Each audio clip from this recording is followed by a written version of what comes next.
Hey, good morning everybody. Sarasota Tim coming to you from South Florida here at my home base in Boynton Beach, Florida. And I just wanted to say good morning to all you 58,000 and counting beautiful souls that subscribe to my channel.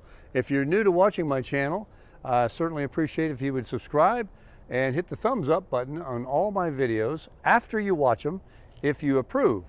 Also, the point of this video this morning was really just to reach out to all those that commented yesterday regarding the video I made about how I celebrated Christmas when I was young.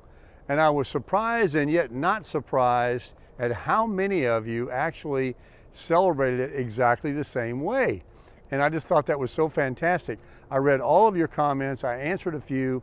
There were so many, it was such an overwhelming response that I wanted to make this video and just tell you guys, thank you so much.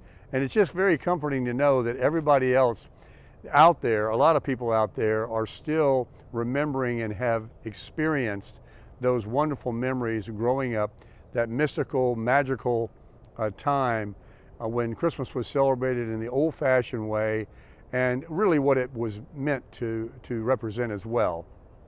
And some of the people in the comments got me to laugh because there was a few of the toys that I forgot to mention, like somebody brought up the Slinky. How about the Hot Wheels and Matchbox cars? And how about the Hippity Hop and others? But everybody certainly remembered that Easy Bake Oven and race car tracks and walkie-talkies and the rest. So anyway, thanks very much for your responses and commenting on that video. And I also wanted to make another comment in this video regarding the electrical issue that I asked you guys to help me out with. Now, I've spoke to the owner twice about it, and apparently it was just an electrical anomaly.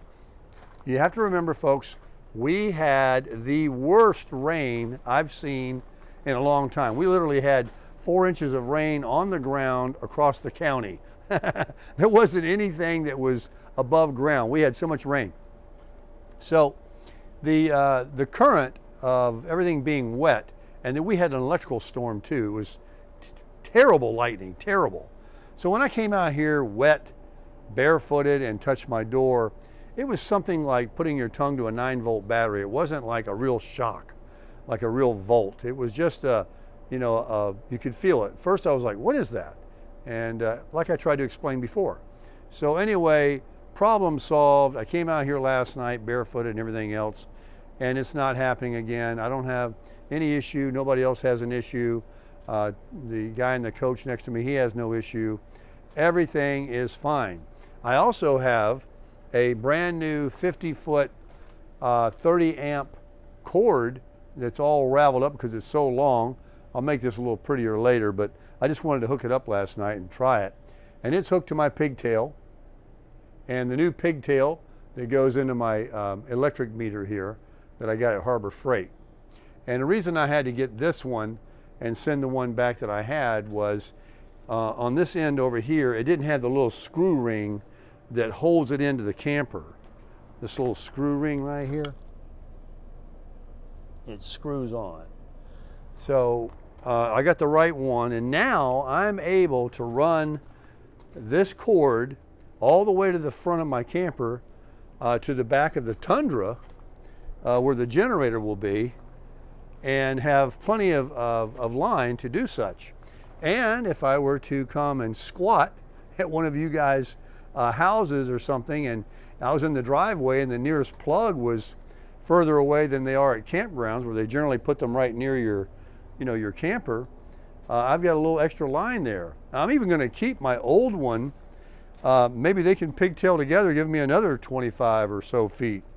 But I'm really happy with it. Someone was talking about I might lose some power because the more drop cord you use. That's true with extension cords.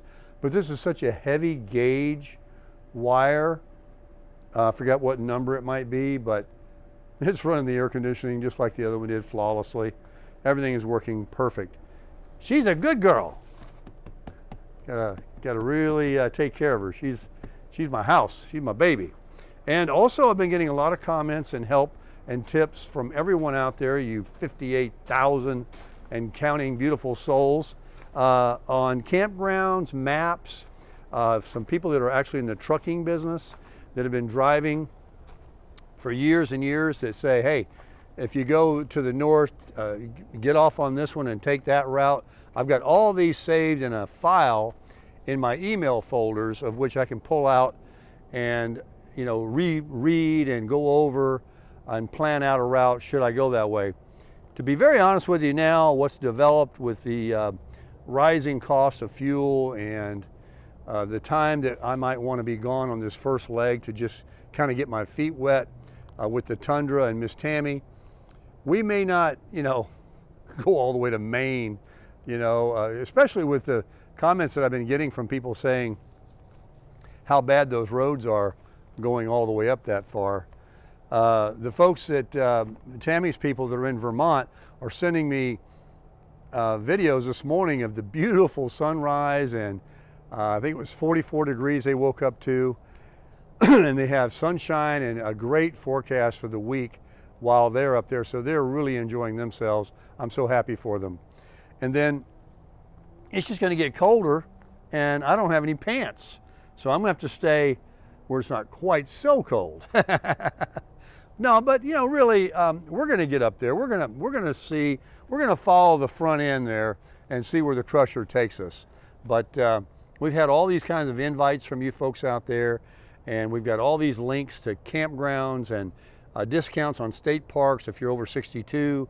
I had someone gift me a membership to Harvest Host. It's a Boondockers Welcome. It's one and the same, where you can go to people's private property, wineries, farms and stuff, where they allow you to stay free of charge. You just buy them a gift. If some have electricity and water, you just pay for that. Otherwise, it's totally free with the membership, and that's really nice. And so we have all kinds of ways to save to kind of offset the fuel that I've yet to find out what I'm going to burn miles per gallon. I don't think it's going to be great, obviously, but I don't think it's going to be as bad as some of the people are predicting in the comments. At least I hope not, because if that's the case, I'll just go up to Daytona and turn around and come back. But I love this truck. I love life right now. I love you guys. And I just love what the Lord is doing, just opening up all these doors. Every day is so exciting. And I'm going to make another video a little bit later today talking about some things that I hope you enjoy. But I just wanted to make this short one to kind of cover the comments about the Christmas, the electrical cord, and how everything is going good, and we are still crushing it.